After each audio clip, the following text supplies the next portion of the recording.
We're 6 o'clock straight up, so we'll call the meeting to order. I'd like to first have Amy Rubio lead us in the Pledge of Allegiance. Please stand. Here's the flag.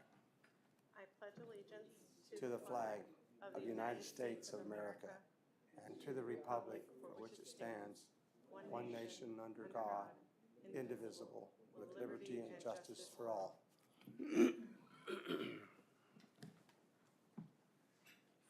Forgive my gravelly voice. I'm getting over, I don't know what you call it, summer cold.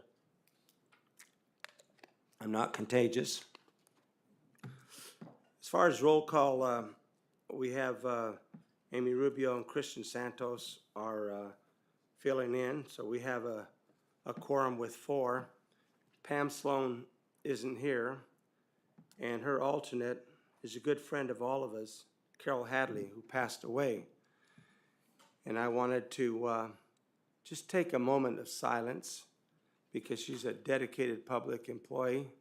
She was also a personal friend and a class lady. And so if we just bear with me for 1 second.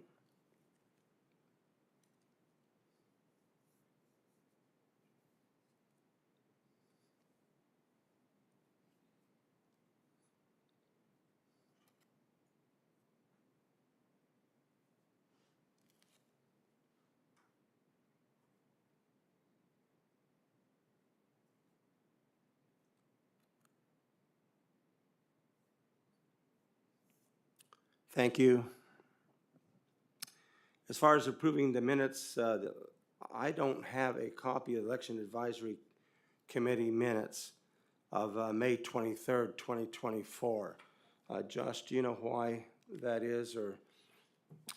Chairman Amador, I did not receive any minutes from that So, meeting. All right, I will see who is responsible for that, and we'll try to do it the next meeting Yep. that we have. I believe David Cushman did the minutes last time. And he's absent, so we can blame him for a lot of things. So I will talk to David Cushman. We have some consent items. Received the amended plan for formation approved by the Board of Supervisors on August 13th, 2024. Is there any questions from the committee as far as the amended plan? Josh, is there anything specific in the amended plan that we should take note of that's different than the previous one? Yes, if you'll look on the second page, you can see the edits. It's strictly related to the schedule for the committee. So with this change that was approved by the board, the committee is able to meet monthly as necessary, with the exception being 60 days before and 30 days after a statewide election. So this meeting here tonight will be our final meeting until December after the November election, and we'll continue in that same manner moving forward. Do members understand that?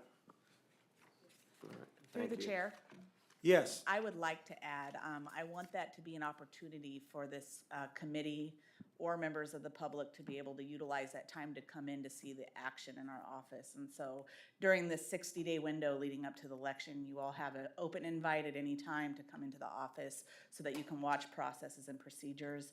Right now, we've started building our ballot. We're hoping to be done with it by Friday. But as we move forward, I want that to be an open invitation. And please call our office and let us know. We're happy to have you in to view any of the processes as we move through this November election. What would be the ideal times for folks so we could put it on the record, because you're going to be pretty busy, and what would be the time for them to be able to come in? Anytime we're in the office, 8 to 5, you can come in. We will be staying some evenings up until 7 p.m. There will be some Saturday work that we may work 6-hour shifts, which would be 8 to 2. So anytime during that, I would say give us a call if you plan to come on the weekend. I can let you know if we're actually working, and also make sure that you have access to get into the building. Questions from the committee? So basically, this is like an open invite for those that weren't able to attend the open house you guys had last week, right? It's an open invite at any time, so during any election you can come in. So yeah, if you want to substitute the time for the open house, we're happy to show you everything that we did during the open house as well. And like, is it like a 1 hour or 2 hour guided tour, or what? Or When how I does walk that entail? folks through, it takes about an hour to walk you through the process. It also depends on questions and things like that. And then if you want to see something specific, you can sit and watch that process for as long as your little heart desires, if you will. Thank you. All right, our first discussion item. For some time, I think I have sensed a air of frustration for people that wanted to discuss certain matters. And I almost stepped out of line until I was reminded by county council that there wouldn't be a subcommittee of our committee, which it wasn't. There were informal groups. There's various subjects that people had interest in. And so I I actually emailed them and said you can informally give reports on what your concerns are, but it was not a subcommittee. We as a working committee can make a formal committee and probe further into it if there's something that piques our interest that we think needs more work, more investigation as far as improving the structure in the county of San Joaquin. So with that, there were a few groups that got together. People were invited openly. Some people didn't meet at all, but there were some groups that did express an interest and wanted to convey. And what I wanted to do is they are going to take no more than 8 to 10 minutes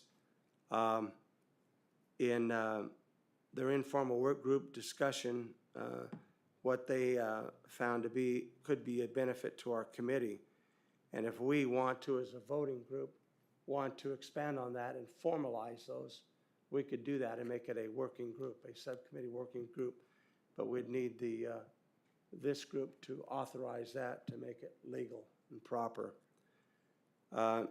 So with that, I don't know if who came in that might want the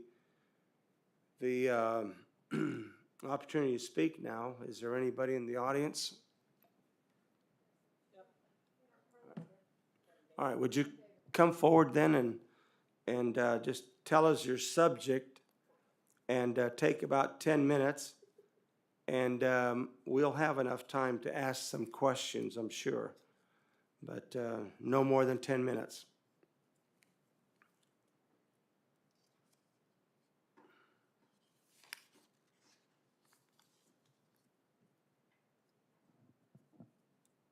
Would you tell us the subject, your name, and any recommendations if you have any?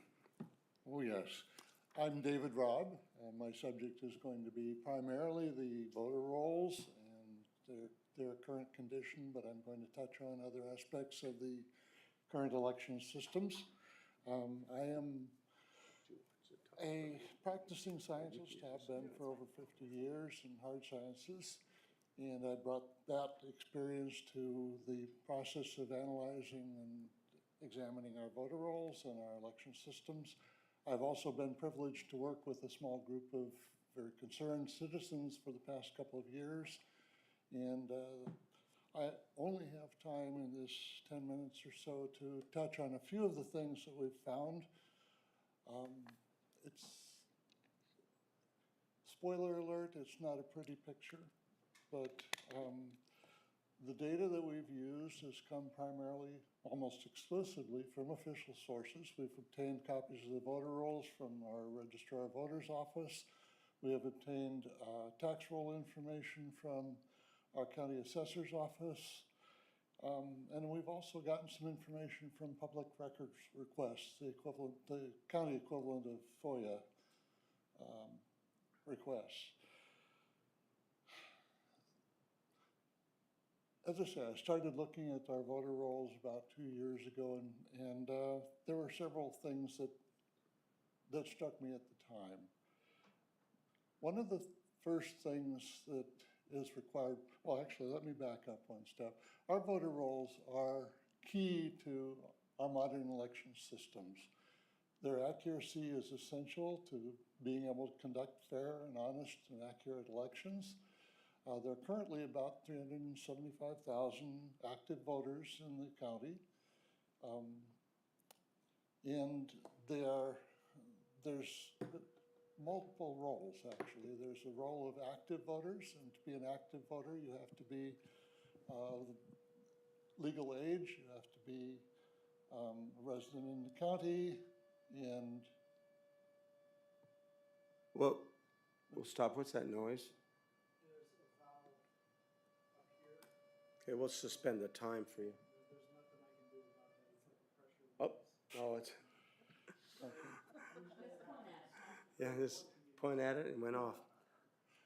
Okay, voter rolls are essential to our election process. They list all the people that are eligible to vote. They record during elections, people who have actually submitted votes. And they are hopefully accurate records of voters in our county. That's an open question right now. In order to be, one of the requirements to register to vote is that the registration has to be at a residence address. One of the things that we looked at, we managed to get a copy of the non-residential tax rolls for the county, matched them up with the voter rolls, and found over 3,600 voters who were registered at things like vacant lots, private roads, stores, bars, auto dismantlers, a variety of places that are not generally considered to be legal residences for registration. That's about 1% of our total voter rolls. That's a significant number. And that is not counting all the people who are registered at homeless shelters and synagogues, churches, boat marinas, campgrounds. If we had included those, the number would be 2 to 3 times at least as large. So those are just the people. I have some wonderful pictures of vacant lots, the mailbox there, and somewhere in the grass, a voter, supposedly anyway. So that's one of the problems, one of many problems that exist in our voter rolls. A second issue, we've probably noticed an influx of people into our state of late, people that aren't necessarily citizens of the state. Many of them have been provided with registration information for our voter rolls and have been encouraged to register. There are aspects of the California law that makes it very easy for non-citizens to register to vote in our state. And we looked at the potential for such non-citizens to be registered in this county. Statistically, there are somewhere probably a minimum of about 14,000 non-citizens registered in the county and as much as 40,000. That's more than enough to sway any election that we have. It's a little difficult to actually pin the numbers down closer to that because a lot of officials don't really want that information out. And so we've had to beg and scrounge for our analytical data, but we have been provided with some, and that is the result of that particular investigation. There's another thing that's going on in our voter rolls, and that's what we call churn. Basically, on a fairly regular basis, a large number of voters are added to the rolls, and an almost equivalent large number are removed from the rolls. And normally, in the last year, we have seen a churn, exchange of voters of about 30% of the rolls.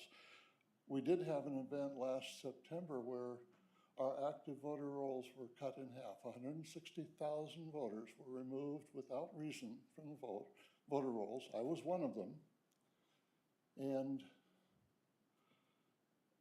only about 70,000 of them were replaced the next month. There have been others that have slowly come in, but imagine that you are a grocer and you've got a nice basket of juicy red Jonathan apples, and you go out, come in the next day, and you have an inventory of your apples. Now you still have 100 apples in your basket, but overnight someone came and replaced half of them with Granny Smith apples.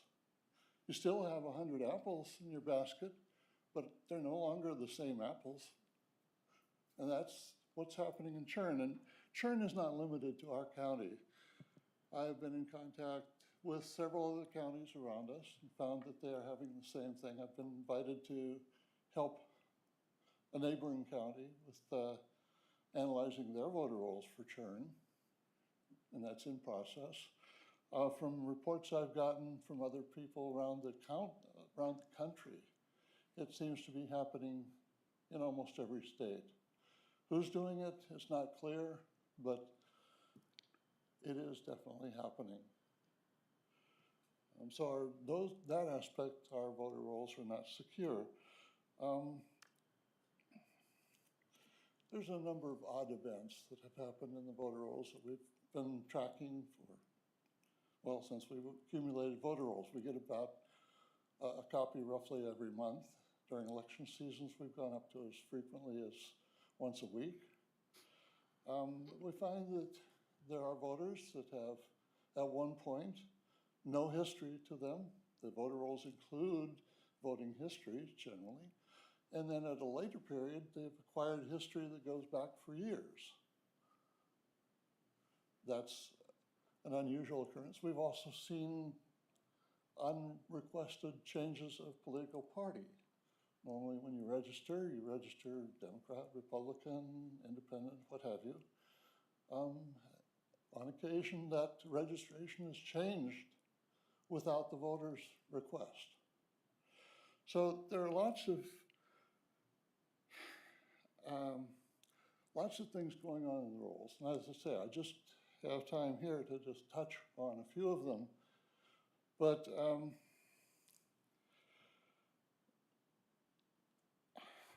my impression is that our voter rolls are seriously damaged and not particularly usable for any election purpose if we want to have fair and honest elections. Trigger warning here, my analogy is that, say you come down to go, you get up in the morning and you come down to have breakfast. You take a bowl, you take your cornflakes, and you pour the cornflakes into a bowl, and you look and there you see a half dozen rat pellets in among the cornflakes. Now some would say, oh, well, just pick out those little non-raisins and the rest of it's good. But would anyone want to actually consume that bowl of cornflakes? You don't know what, you can't see in it, and you don't know what else might be in that. And from my perspective, that is the condition of our voter rolls right now. We have seen lots and lots. Can you summarize? You've reached your 10-minute mark. Yep. So there are ways to address this. We have come up with a couple of recommendations. I can get to those later if desired. But basically, our voter rolls are not ready for prime time. So I will leave you, when you think of our voter rolls, think of your breakfast cereal. Okay, would you please stay there because I'm going to let the committee members, if they have any questions, ask you some questions. Any of the committee members? No alternates, just committee members. Under the public comment period, if you have questions, you can do it then. Just the committee meeting, the voting members. None? Okay. Then we will move on. There were some other folks that were.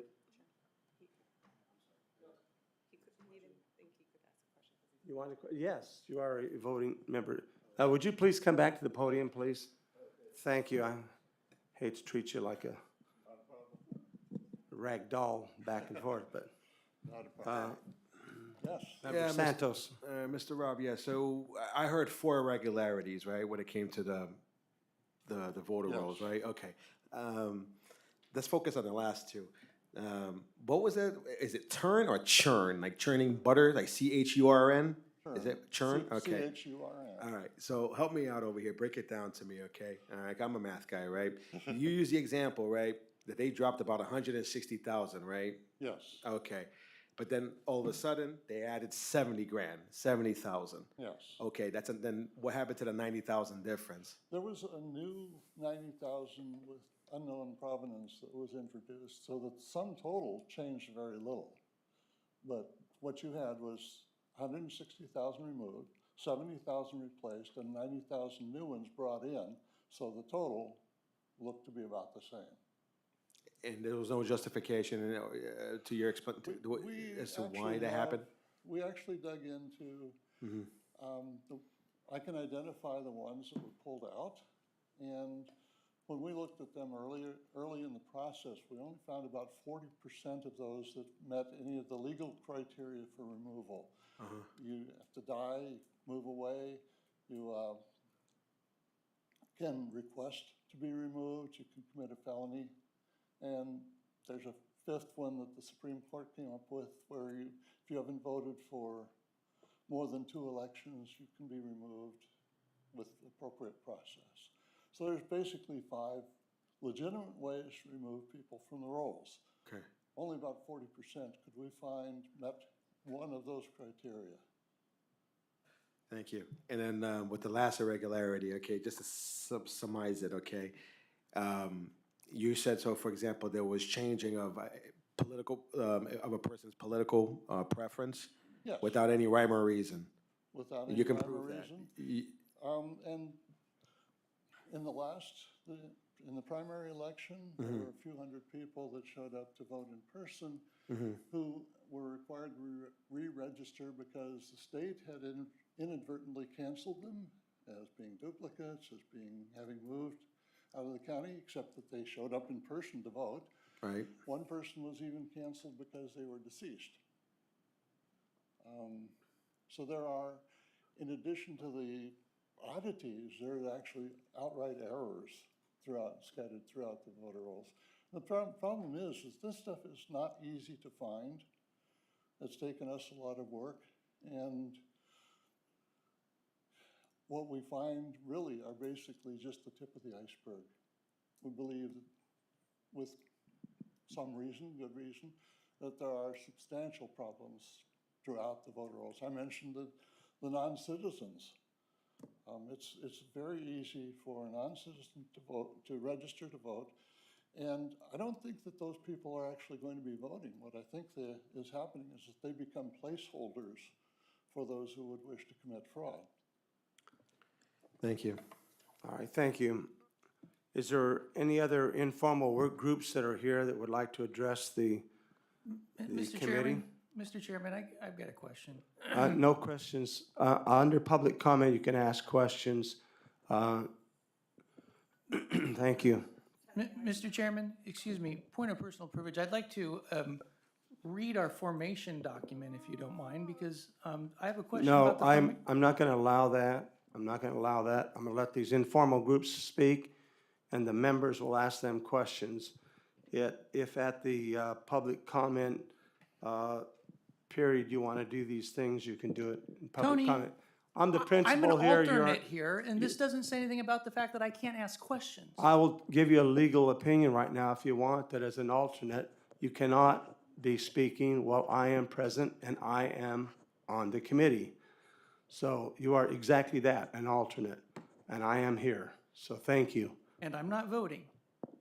No, you're not voting. Okay, but I do have a Informal- question. Excuse me.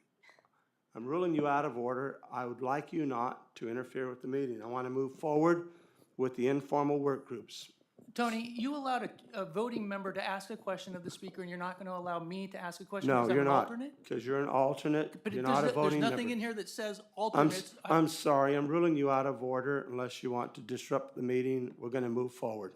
I'd like county council's opinion on this. Informal, I'm not asking county council's opinion. I'm just ruling. Oh, you're next person then, informal work group?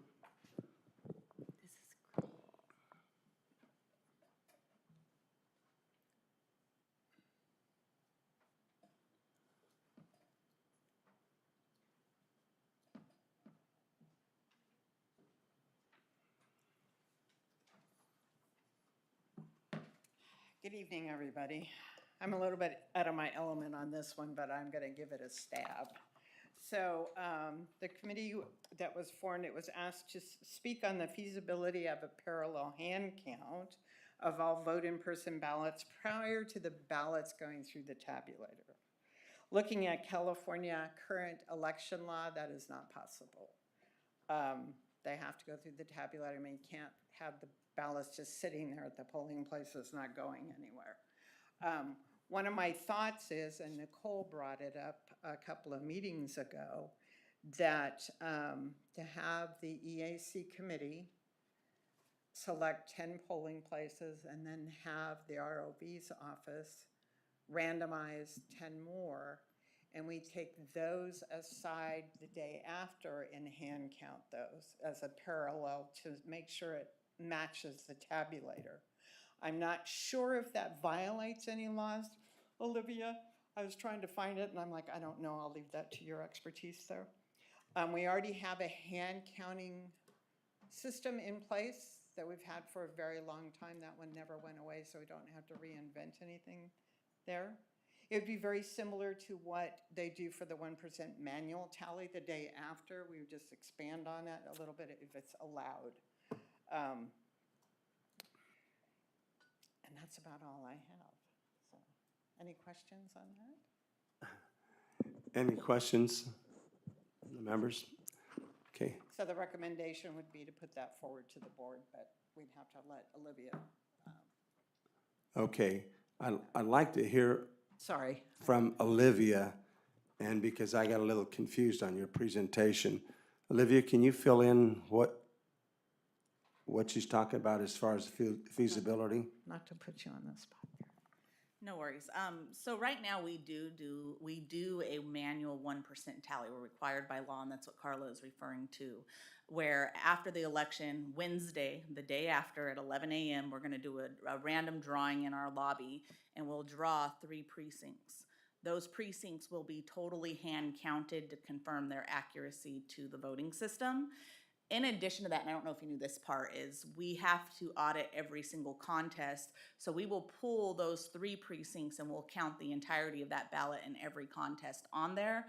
But additionally, we will do an audit, and I will pick additional precincts, and we'll just count the contest on that precinct to ensure every single contest that went to ballot actually receives a portion of the audit.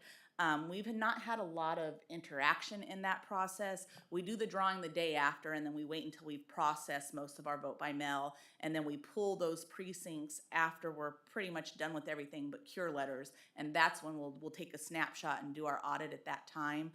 To date, the last few years, no one ever comes to the drawing, and something that I'd be open to is letting advisory committee members and members of the public be a part of that random selection process. As far as going into 10 or 20 precincts, with time being of the essence, I don't know if we could do that. I mean, I'm happy to look at it, but I would say a step in the right direction would definitely be, let's get participation in what we're doing now and getting eyes on that, and even members of the public, if they want to watch that process that our staff goes through for the hand counting, we would love for you to be a part of that.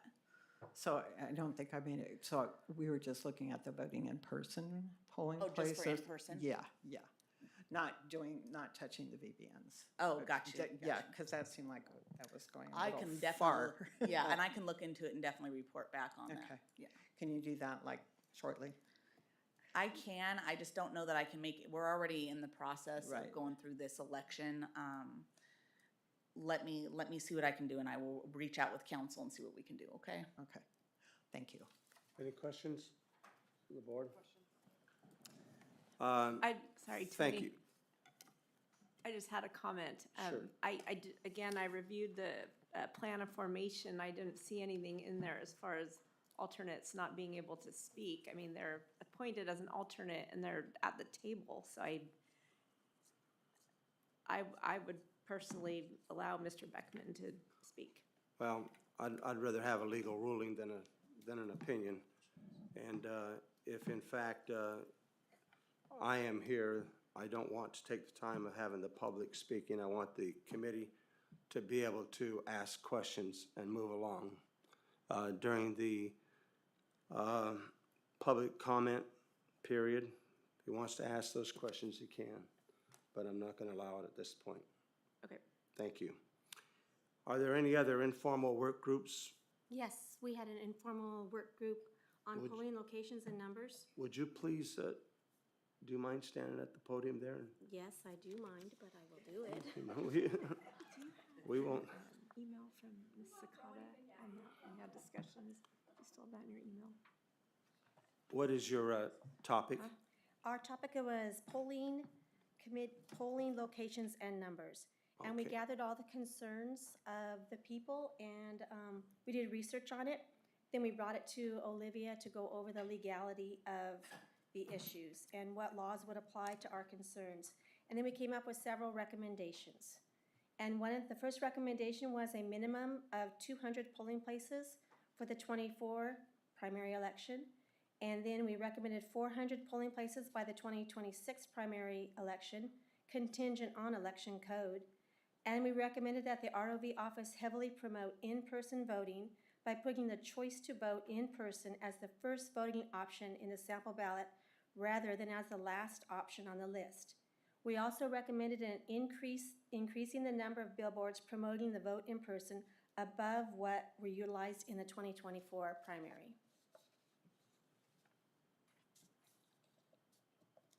That's it. Ready for questions? Any questions? Questions? Can you tell me, I mean, I don't know what the group did, but when you talk about 200 polling places, moved to 400, what does that mean compared to what we're doing right now? I believe right now we have 175? 171. And Olivia is already heading in the 200 for the county, 200 polling locations. Equipment has been ordered. So that was already in place. We just didn't know it. So you're talking from a public relations standpoint, you wanted the registrar of voters to emphasize voting in person. Yes. And as a first option. A lot of people don't realize, because they all got the ballots sent in the mail, a lot of people that we talked to did not realize that they could vote in person still. So we want it to be heavily promoted. Oh, thank you. That's very interesting. Any questions? Thank you so much for your time, your effort. Is there any other group that met, informal work groups? If there's none, then you have a question? I can't see behind my head, so.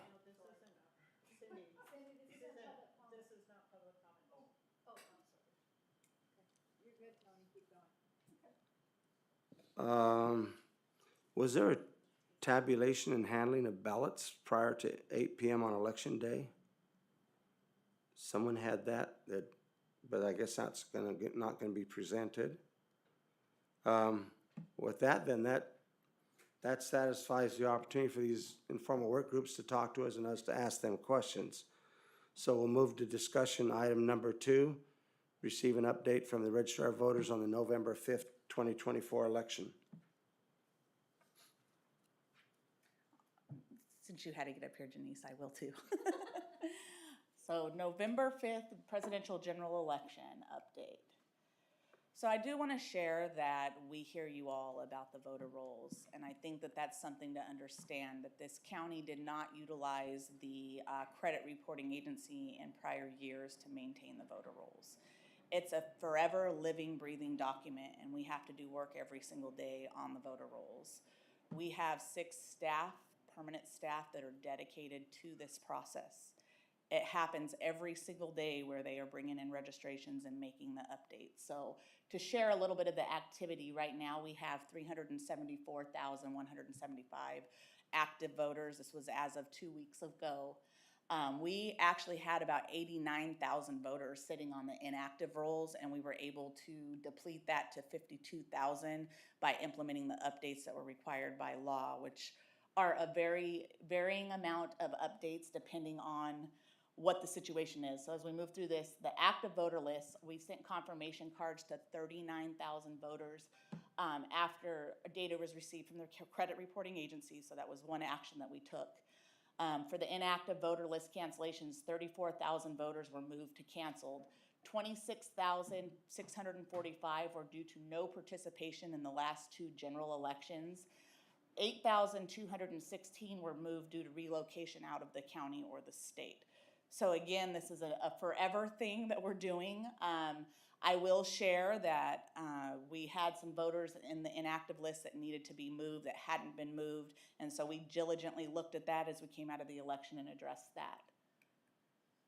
Dropbox locations, as we all are aware, we are going to have the 25 locations. However, we are not adding one to Delta College and we are not moving Lamelli Gardens. And so you'll see here we'll have the one location that moved from Orlando's Market in Escalon to Escalon City Hall. It's in process and will be installed sometime in early September. We will keep the 2 locations in Lathrop, the 2 locations in Lodi. Lamelli Gardens is right on the border of Lodi and Stockton. However, it comes up with a Lodi address, so that is listed there. Manteca will have its 2 locations. Mountain House will keep its 1 location. Ripon will keep its 1 location. Stockton will have its 8 locations, including the one at Stanislaus State, which is required. And we are moving the one at the ROV warehouse that wasn't very lucrative for the voters to Taft Community Center. To serve South Stockton community and those neighboring the south or the eastern border of I-5 in South Stockton.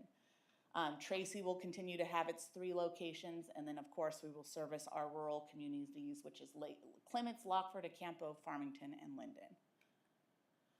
Dropbox cameras, we heard you all, we wish that the cameras would have been a better functioning tool for us in the primary. We brought in our entire ISD team, the ISD department for the county, and we decided to go with EarthCam. They're going to deliver the 24-hour surveillance, something that we didn't do this intentionally when we had to charge $500 for the hard drive to get the footage for the Dropbox cameras. That's not something that was truly at cost of how much a 30 terabyte drive costs to be able to put the data on. This vendor has promised the ability to retain the footage on our website for 22 months, which is the extent that we have to keep election records. And so we should be able to allow you to log into our website and view this footage for 22 months after the election. That's what's been promised by the vendor. And again, we got the technical folks involved. So we're hoping to deliver something that is user-friendly, does a great job, and gives us what we're looking for with monitoring our drop boxes. It is going to be offset by that remaining portion of our security grant, and we have the sufficient appropriations to handle the expense. It will include installation, equipment rental, the live streaming setup, software services, and the data retention. So the name of the company is EarthCam. And if you have any questions, you can reach out to me. I'm happy to share more. Adopt a Poll program, we're still continuing to push this. We were granted $50,000 in our budget to create more around this program. So this is just one of the flyers that they created. There are brochures that have been created, so every single outreach event that we go to and people are asking and are interested, we are sharing this information with them. The advertising is now live. We're doing it on every VBM ballot wrap. Billboards, newspapers, shopping centers, entertainment venues, outreach events, social media, and digital targeting with email blasts and ads. So we just wanted to share that information with you. Polling location operations, so we went through our consolidations process. For those of you that got the opportunity to come in and see our open house, we were able to walk you through how we determine how many polling locations there are. It's not really relevant to the number as it is the number of voters and the items that went to ballot and how many ballot types there are. So for the November 5th election, there will be 171 locations, which is more than what we had in the primary. The primary was at 153. 101 mail ballot precincts with less than 250 voters. They will be able to vote in person at the nearest location. So because of the no wrong location, something that I think was a question too in the primary is if you're scheduled to work somewhere and it's not your home precinct and you want to vote, you're stuck voting provisionally, and we don't want that to be the case. So the law requires us to have every voter assigned to their home precinct. They are required by law to vote in their precinct. They're not required by law to be geographically located in their precinct when they vote. So what happens is the poll pad is able to print out the receipt with the correct voter and the information for their ballot. We scan that with our Verity print device and it prints the correct ballot for that voter. So they are able to get the correct ballot. They're not voting provisional, and this will help to reduce the amount of provisional ballots that we have. and also giving the mail ballot precinct voter an opportunity that they've never had before, to where they actually get the full in-person experience. We tell them the nearest 2 locations, and they can take the pick of the 2, and they can still vote in person and have that experience. Something else to share is, yes, those vote by mail ballots go out by law, we're required to, but we also tell every single voter where their assigned polling location is if they want to vote in person, and if you're a mail ballot voter, exactly where the nearest 2 are. So we are making efforts to ensure voters know. Unfortunately, the state law requires us to send the vote by mail ballot, so we can use the wrap on that ballot to get our messages out. And so those are some of the uses that we're utilizing with the vote by mail wrap to that ballot. Vote by mail ballots can be dropped off. They can be surrendered for in-person. So here's the thing. So they can just walk in and drop off their vote by mail. That we had 21,000 voters that did that in the primary. The other option is they can come in. If they don't want that vote by mail, they can give it to us. We basically write surrender on it, and we can give them an in-person ballot. The law does not require them to surrender it, because the way the system works, it cancels that vote by mail as soon as they sign into that poll pad as an in-person voter. So they have the option. They can surrender it if they want to. They can keep it if they want to. They can do whatever they want. That's up to the voter. Something that's new, and we've been a little trying to figure out how we can push this. We know that poll workers can make mistakes, and we want to encourage them to be able to do a job well done on election day. But the law now allows for you to take your vote by mail ballot and actually cast that as your in-person ballot if you want to. It does require the voter to sign in on the poll pad before they cast that ballot.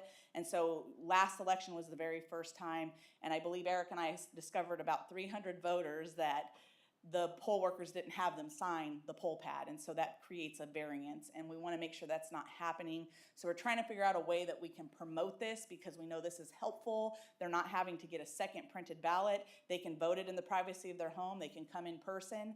And the cool part is, if they scan that ballot on election night, it's going to be part of that uploading of results at 10 p.m. that are coming back from the polls. So basically, that vote by mail is now converted into an in-person ballot, and we're going to get those results sooner. So it would be beneficial to make sure that the public is aware and they can do this, but also through our poll worker training, really ensuring that the election officers know that this is an option and how to properly execute it, ensuring that the voters sign into the poll pad. So that was a little bit more on the no wrong location.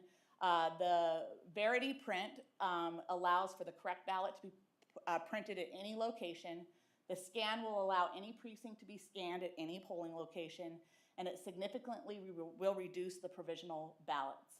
It allows seamless in-person voting at any location and utilizes the full capabilities of our voting system while keeping the traditional polling place model that is favored here in San Joaquin County.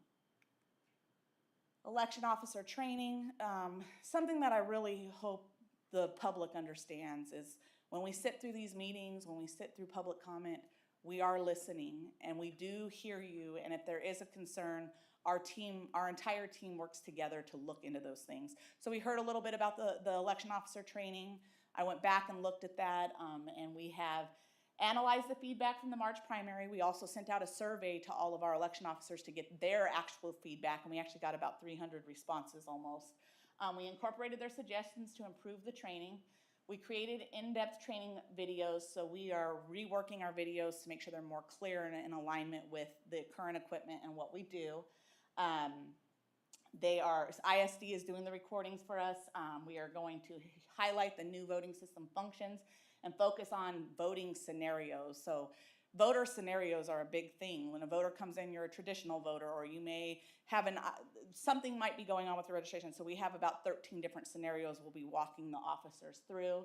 And then with the in-person training, we're going to continue to offer interactive training. However, something about when I first got here is poll worker training was very hands-on. We used to throw a bunch of machines up, and this is when we had the old voting system. And basically, we would have the workers with their own set of equipment set up and break down their equipment. And so what we're going to do this time with our in-person training is we're going to go back to basics a little bit. And so what will happen is our workers will show up to training. We're going to split the room. We'll have about 15 on this side and 15 on this side.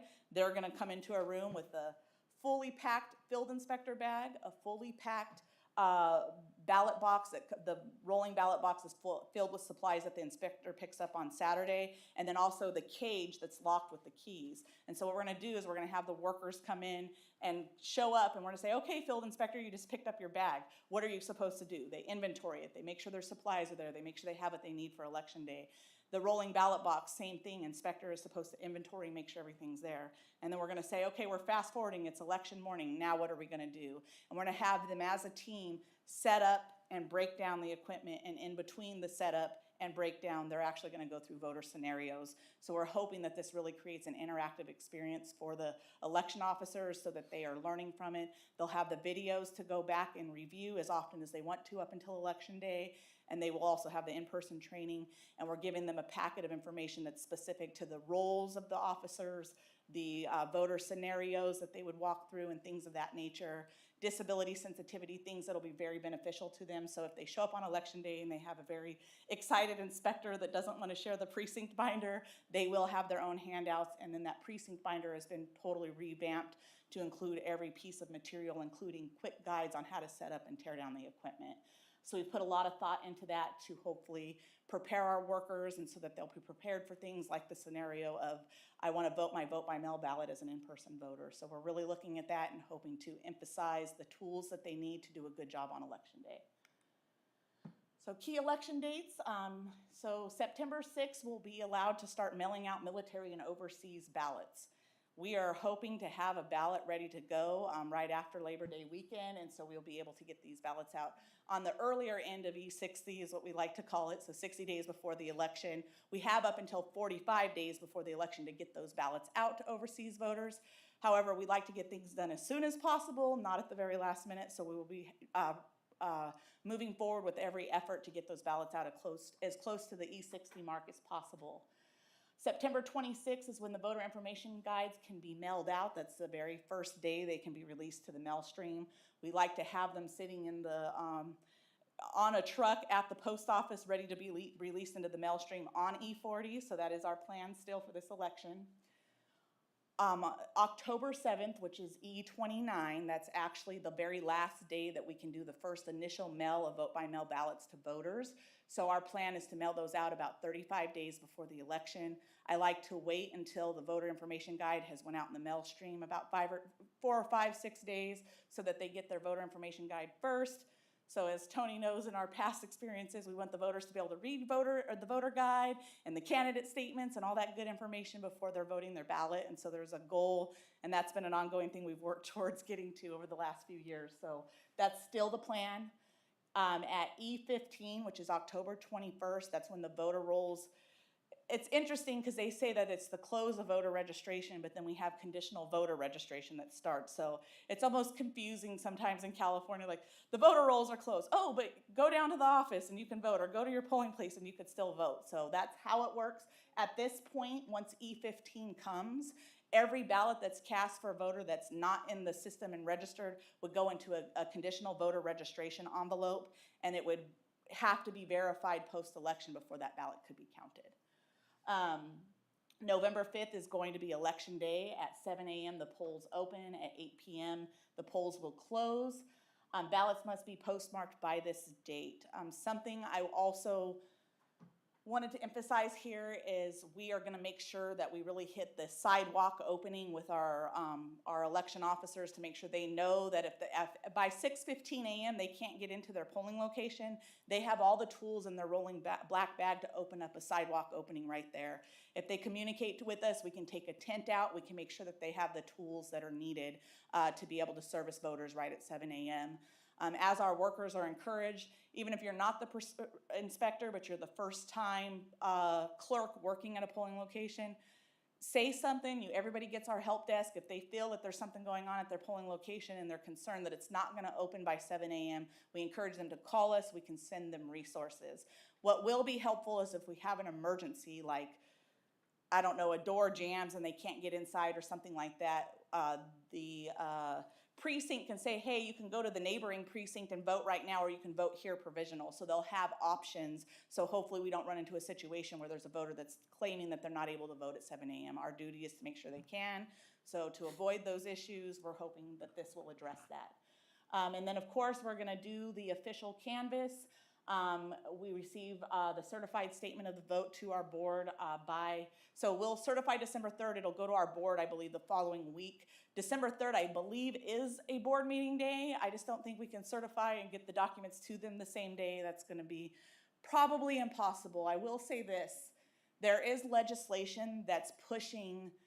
It's not effective yet, and so my original thought in our team as we analyzed what we were about to approach is, can we get done before Thanksgiving weekend? But as you all may know, Thanksgiving weekend is November 28th.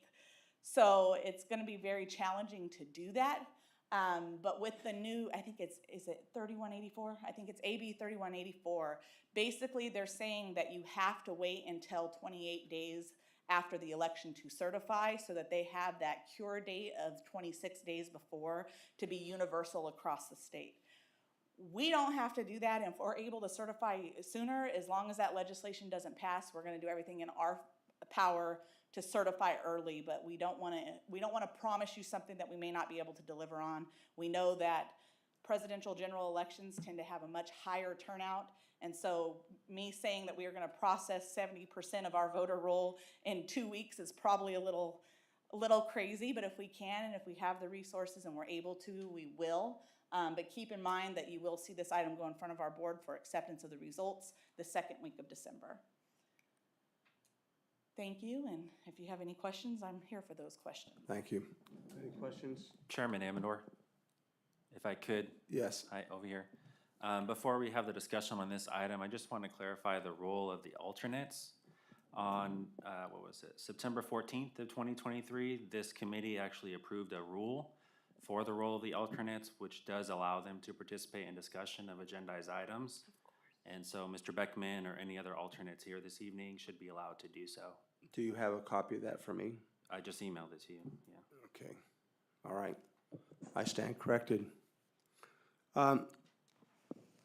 We'll dispense with your presentation. Thank you. That's a very good update. Very, very thorough. And I had a couple of questions, but the committee, you have any questions? I have two questions. I have a question too. Yes. On the training, the October, 12 to 27 for the poll workers? Do they just go for one day so they can pick which day they can go? It's not every day. They can go if they want to go more than once, we will Okay. absolutely let them go more than once. They would work with the precinct operations team and schedule additional days if they so desired. Out at the Ag Center, we're going to have a spot for with tablets where people can watch the videos if they haven't already, or if they want to watch them again, they can sit in our little video lab. And then we're also going to have a polling location set up in another classroom that's like the perfect polling location, so they can go in and kind of look at the museum setup. And then the actual training classes are in person. They usually go once. They can come more if they want to. And then, of course, the videos will be available for them to watch as many times as they would like. Sounds excellent, thanks. Oh, and the vote by mail ballots. So we can bring those in now and they will be considered same-day voting.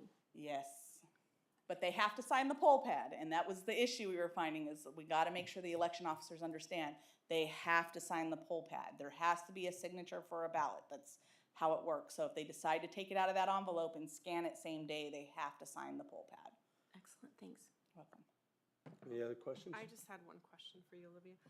You used the term ISD. Could you clarify what that is referring to? I apologize for the acronyms in government. ISD is our Information Systems Division, so that is the team that runs the IT for the entire county.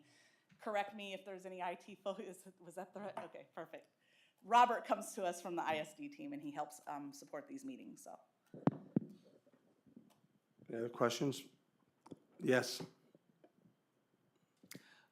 Ms. Hale, one of the previous speakers said that there were 3,600 people registered at commercial locations. Is that something you're aware of, and are you in the process of fixing that, or how do you prevent that from happening in the future? Can you comment? So the 3,600 voters, so one thing I would like to say is, please, if you have this data and you have identified voters, my office is very receptive of the information. If you have a list of actual voters, please bring them to me and we will look into it. I will call Captain Hardy and I'll say, hey, we've been given this list. We need to look into this. So that's one thing I would say to that. Additionally, You can be registered to a homeless shelter. There's no law preventing that. You can be registered to like a safe house. Sometimes there's like a business that might be like a in-home care facility, things of that. And so I would really like to look at those. Something we do is we run our voter roll, and if we see more than 10 voters registered at any given address, we actually send that to the sheriff, and he actually flagged 2 addresses in the past election that we actually moved the voters directly to inactive because we couldn't reach anybody at the information provided, and it was a commercial residence that didn't have any housing above it. And something else to remember is like places like downtown, there's places where there's a business below and housing above, and so those are some of the things. And so we look at those. We do make sure there's an actual situs before somebody is registered to vote. And again, if there's something that's been missed, like, you know, my team, I would say most of the people in our office have been there 5 years or less. I've been there almost 7, but if you're seeing something, our team will look at it, and if there's something that we need to change, we'll fix it if we can legally do so. The prior speaker also said that somewhere between 14,000 and 40,000 people are registered who should not be because they are not legal citizens. To your knowledge, is that number even remotely plausible, or? So from my understanding, you cannot be, if you're not a U.S. citizen, you cannot be a registered voter.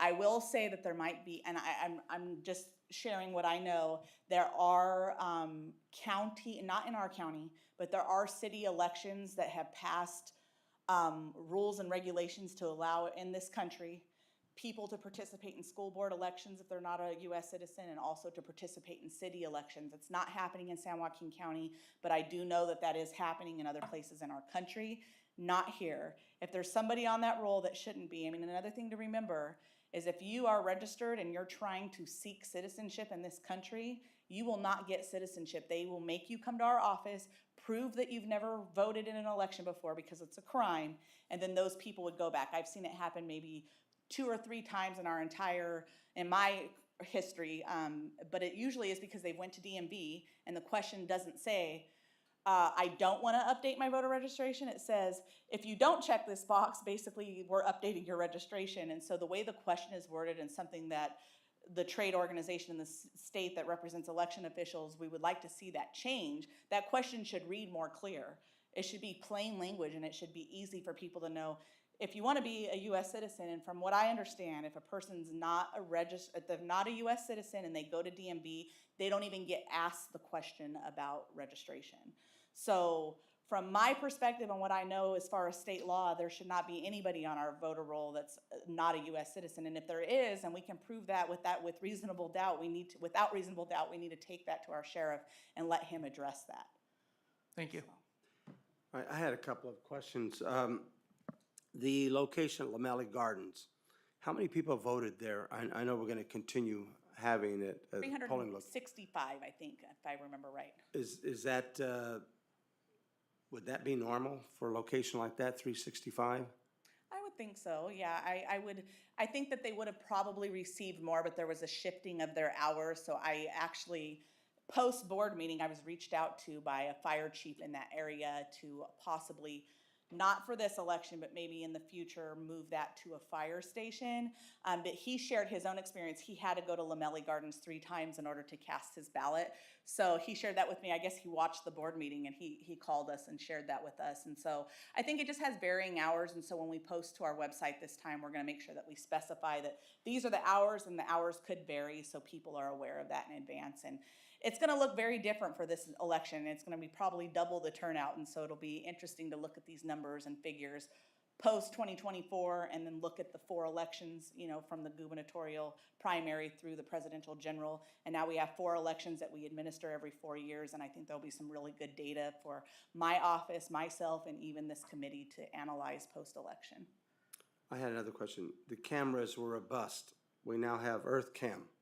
Can you tell me the price, the amount of money we invested that were a bust, and what the new cost is going to be? I want to say it came in right at $102,000 is what it came in at. We went back and forth with the vendor. We were very upset. As you know, it took forever to get you the data to be able to view the camera footage. We were not impressed with what we got from that product, and are doing our best to make sure that we can hold them accountable on that situation, so. All right, thank you. Any other, now we are to public comment. Do we have any cards for public comment? I have none. I'm sorry. Yes, we do have public comment.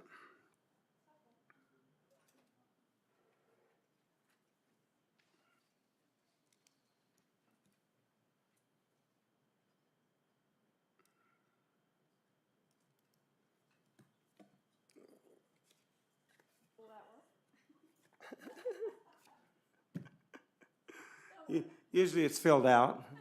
We have a blank person that wants to address the committee. No name, no date, no topic, but you have the floor. Okay, thank you. Molly Watkins, concerned citizen. So I wanted to share with you the Dropbox video that the 36 terabytes that was received by the county. They're in 1-minute segments. So there were 25 boxes. They're each listed as a box, and then you click on it, and for 22 days, the dates are there, and when you click on the videos, they're 1 minute each. So I would hope that the next contract you negotiate, you do a better job, because that's just crazy. And I'm curious now in the comments that you said that it cost $102,000. I will go back and look at the supervisors meeting, but I am sure we were told that the cost of the video service was going to be $80,000 for both elections. So, kind of odd. The other thing is, with the new system, $260,000 roughly. Now we're down to $228,000. But we're only going to pay $164,000 because there's grant. Where'd the grant money come from? Where's the grant from? Is it from Zuckerberg, like we did 4 years ago? I sure hope not. So anyway, and then I think you all understand, but I just wanted to make sure it's clear to anybody listening that if you go and you vote in person on the ballot that they hand it to you, then no signature check has to be done because it's done on the poll pad. When you check in, then you're good, and then they count those votes that night. So we're all done. The nonsense starts when you bring back the envelope and you put it in a Dropbox or you put it at the post office and it comes back, and then all these people in this nice office have to do this signature stupid thing and open the ballots, which we didn't do before 2020.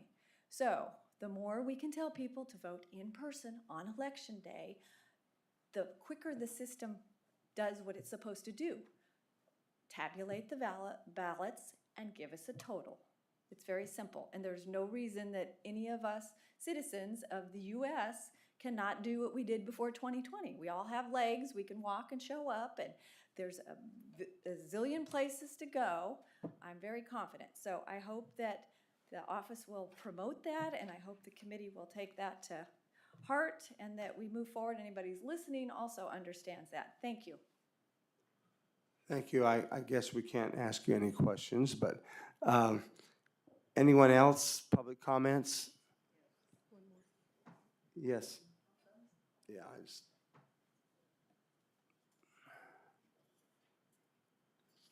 Cynthia Cuevas. Thank you very much. I actually have a little bit of a laundry list, and Olivia, you're going to know some of this stuff, so you'll be my reference person. I worked a precinct at the primary election, and our main person had done it several times, so thank God. I mean, we had very good organization and experience. Not everybody did. I talked to a number of people who, it's just a nightmare. I won't go into specifics, but one of the things I think we really need to work on when we do our training, if those of us who are going to work, is the things that, you know, somebody comes in, they don't want to use their ballot, or they want to change their voter registration, they want to vote provisionally. We need to get comfortable with doing that, and I think it would be a good idea to have not videos that we're watching at the polling place, but maybe a written procedure for all those that would, I don't know if we had those where I was during the primary, because we, like I said, we had a very knowledgeable inspector. And I think he had the machines half set up when we got there at 6 in the morning. Just amazing.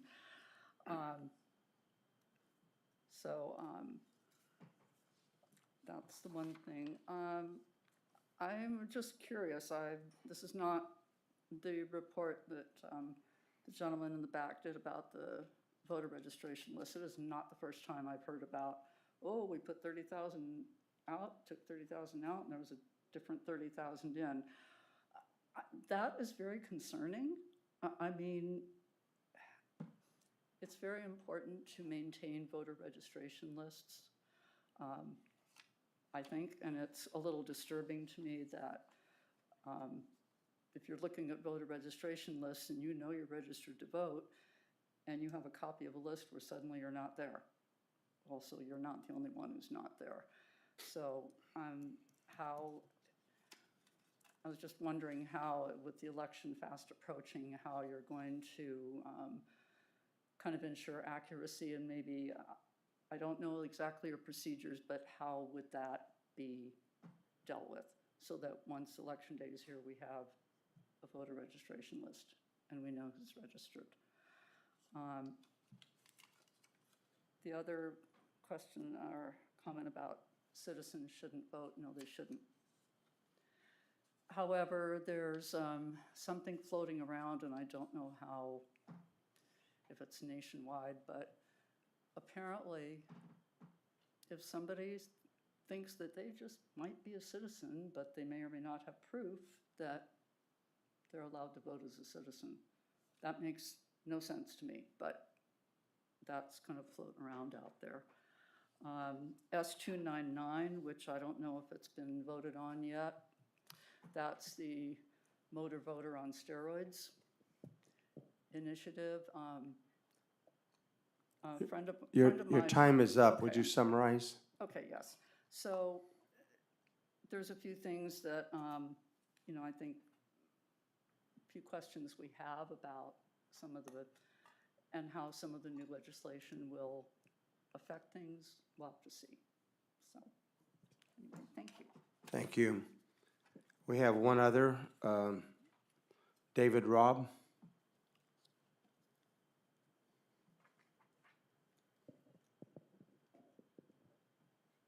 Thank you. I'd just like to clarify a couple of points.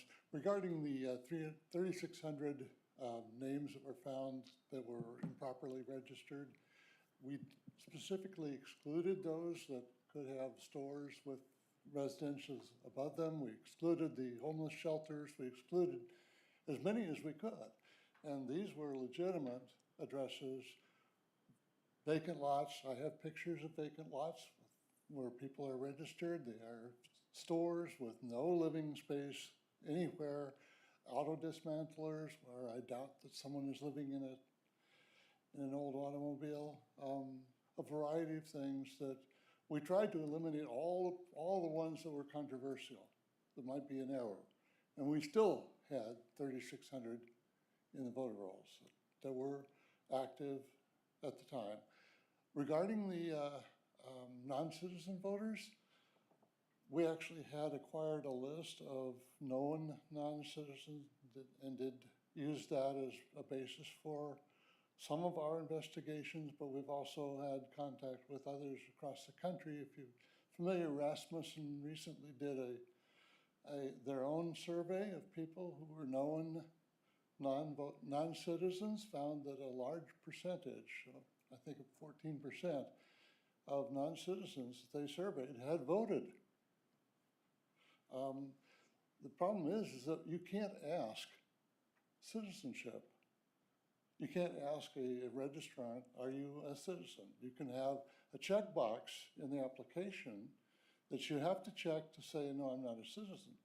If you don't check that, it assumes, both at the DMV and in our other applications, that you are a citizen eligible to vote.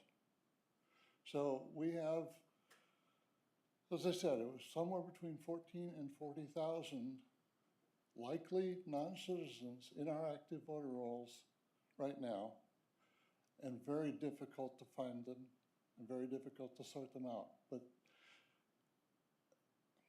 I can go into more detail later if you wish, but it was a real problem. I would like to also mention one thing. Signature checking has been held up as a barrier to fraud in our mail-in elections. There is nothing about a signature that says it's fraudulent. It's not signed in a special ink. There's no checkbox that says I'm a fraudulent vote. In a recent election, we had a city councilman who was elected by fraud. Out of over 70 envelopes were recovered in that investigation by our sheriff that had passed, all of them had passed signature checking, 100% failure rate. Your time has lapsed. Okay, so it's not an effective barrier. Anyway, thank you. Thank you. We'll move on to the Registrar of Voters' comments. Thank you. So for those of you that came to the open house, thank you for taking the time out of your day to come out. For those of you that didn't get to, I'm happy to give you a tour at any time. I know a few of you came out during the primary and walked all the way through the process, and so your participation in our office has been greatly appreciated. So I just want to thank you for that. We're planning to do the open house hopefully on an annual basis, even in the off season, because that allows people to come in. I don't think that there's really an off season in elections. Other people may perceive that, so I think there would be value in inviting the public in the odd years so that they can see what's still going on in our office, even in the off season, if you will. I believe that our team has tried to be very, very responsive to the public and their concerns. We're not perfect. We're trying very, very hard to take value in everything that you do bring forward. I'm very serious when I say it's not a sarcastic remark when I say, please bring the list to me. If you have this list, we are fortunate in our county that even though we may not have a sheriff assigned specifically to ROV, they are very active in assisting us and helping us every turn of the way. Just something to share as a tidbit, we actually had a purge list is what this organization called it, and they dropped off a list of about 600 voters to our office.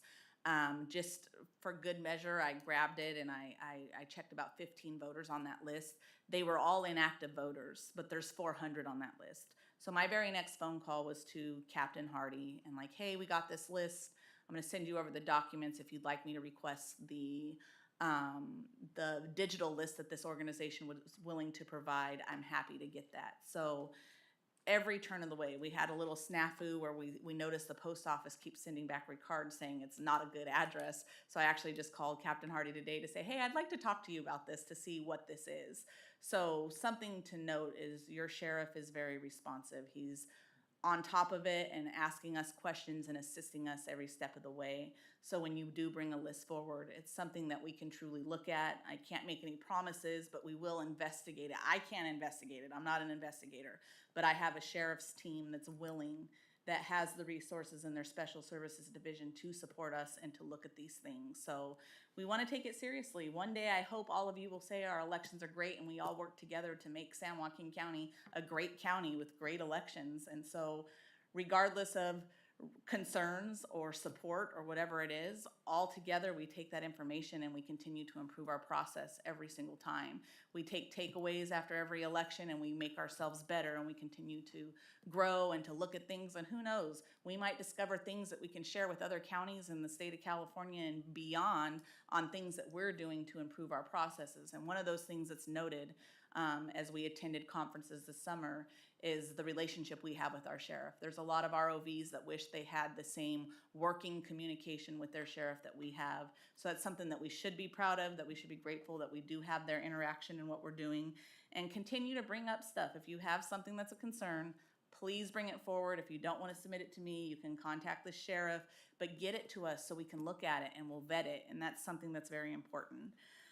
Just some of the things I heard that I wanted to just kind of address. Well, something to share. We're actually going to be participating in a panel with University of the Pacific in September. I'm not sure of the date yet, but 2 other registrar of voters, Contra Costa County, who's also a polling place county, and then Nevada County, those registrars are going to speak. And so I will be a part of that panel in discussing some of the things that we're doing in our county to make our elections safe and secure. When is that? Do you have a date? Is it, Cherie, do you know? You can get it to me later. I think Cherie's gonna look for you really quick. Perfect. And then, to continue on, security grant, so that it was the state security grant. We used a portion of it to cover the cost of the first cameras. We had 175,000 allocated to us, and so we are gonna use the remaining balance of that to help with the cost of the cameras for this election. It's federal funding, so it's a security grant under HAVA is what it is. Additionally, something to pay attention to, and I know that not everyone likes me sharing this number, but it is a true fact. Prior to COVID in 2018, we had 81% of the voters on our voter roll requesting to be a vote by mail voter. So we've seen a decrease in that, and that doesn't mean that we can't get back up to 20% of folks voting if they so choose. And to be fair, things change, right? So maybe that's how we felt in 2018, but maybe in 2024, more people want to vote in person. And so something that we have to do is to be diligent. We have to look at the numbers and the data, the actual raw data of what's going on with the voters, and then we have to make the best decisions we can to support our voting community. And so we will continue to do that. And I think that concludes what I was going to share for this evening. Yeah, that's it. Oh, one more thing, sorry. I wanted to share, because I don't know if this is known, because the Shakir Khan case came later. That happened in 2020. So that was the 2020 general election when the fraud occurred. It wasn't until 2022 that the sheriff had the necessary tools to investigate. And here we are in 2024, this person's now going to be sentenced. So it is a process, but it did happen, and we were able to find it and do something about it. And I think that sends a good message in our county that we're not messing around with people messing around with our elections. So that's all I have. Thank you. Thank you. Committee comments? So Chair, yeah, how you doing? So earlier, remember you asked the committee, after listening to the comments from the informal work groups, if there's any topic or area that would warrant or merit further investigation.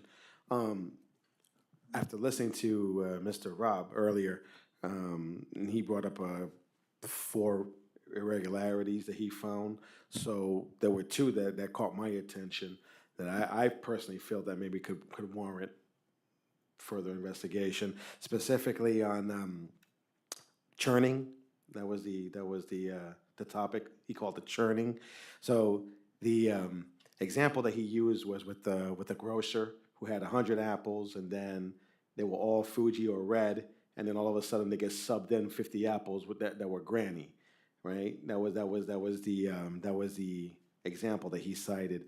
So I kind of would like to know a little bit further as to why something like that would happen with our voter rolls when it comes to churning.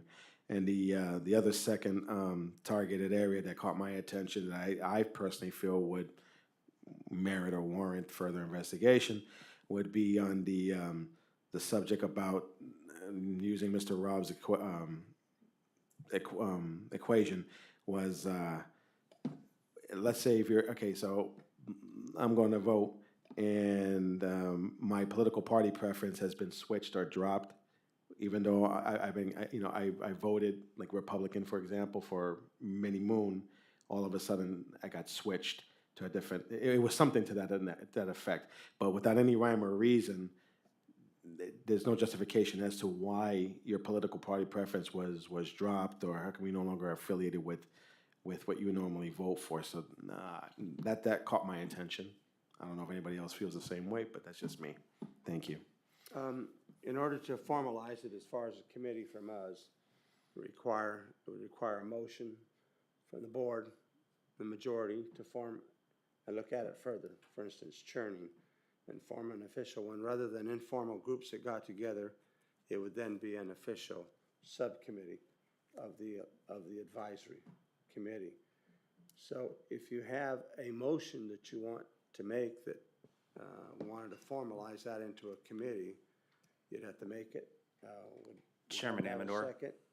Chairman, if you want to create an official subcommittee, that'll need to be agendized at a future meeting, because that is not on tonight's agenda. So if that's one that you want to look at, I would recommend you put that on the agenda for December in order to create that committee or any other one that you're interested in. So it can't be done now. No, sir. All right, Well, can we agendize that for December? Okay. we'll do that then for the next meeting. Any other committee comments? All right, our next meeting is, Chairman Amador, I raised my hand. yes, Yeah, so, I've heard again tonight, many comments about in-person voting and how, we're trying to encourage in-person voting. The knowledge that I have received and the experience that I've had is that if somebody shows up in person, and they claim to be somebody, and they offer up a valid address of a voter, if that voter hasn't voted already, that person gets to vote. And it is my understanding that there's no way to verify that that is a person who shouldn't be voting if they know the name and the address of a voter in that precinct. And to me, in-person voting, because of that, because the state of California has tied our hands, makes in-person voting ripe for fraud compared to vote by mail. And so, Mr. Chairman, if you'd allow the registrar to comment on that, I'd appreciate it. If not, that concludes my comments. Thank you. have a comment?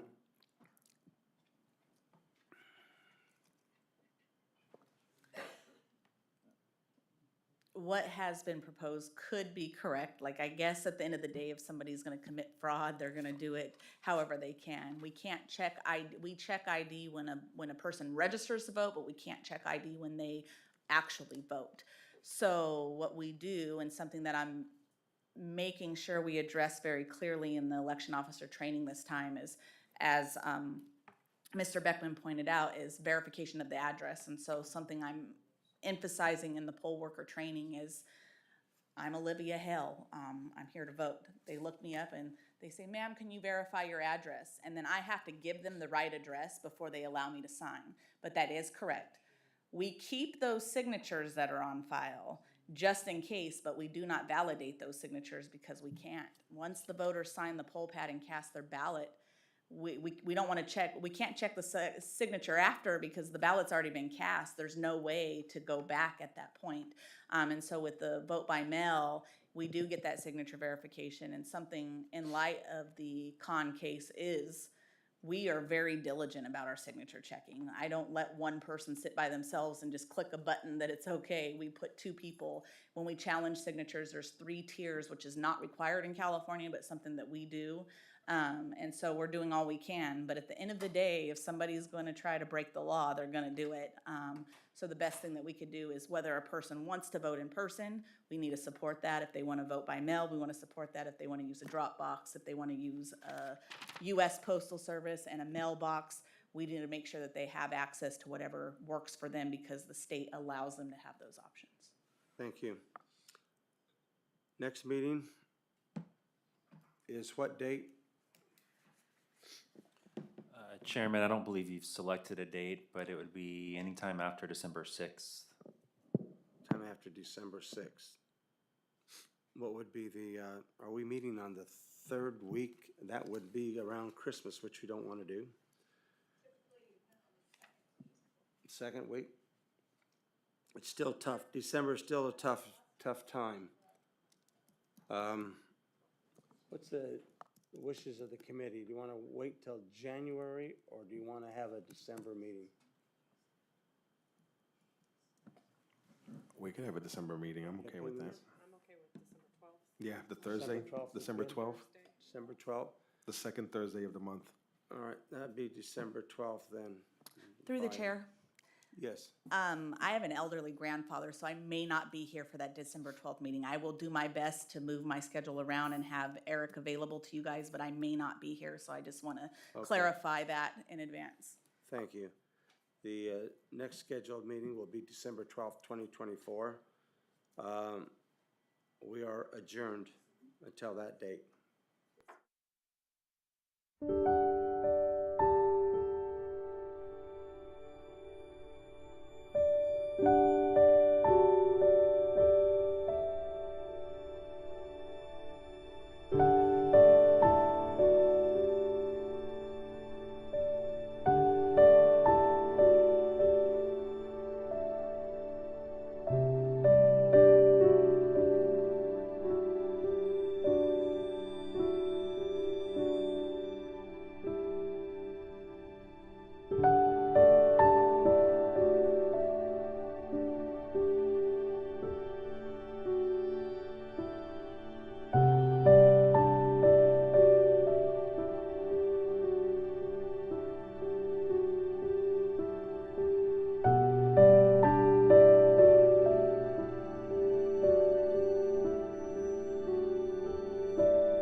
you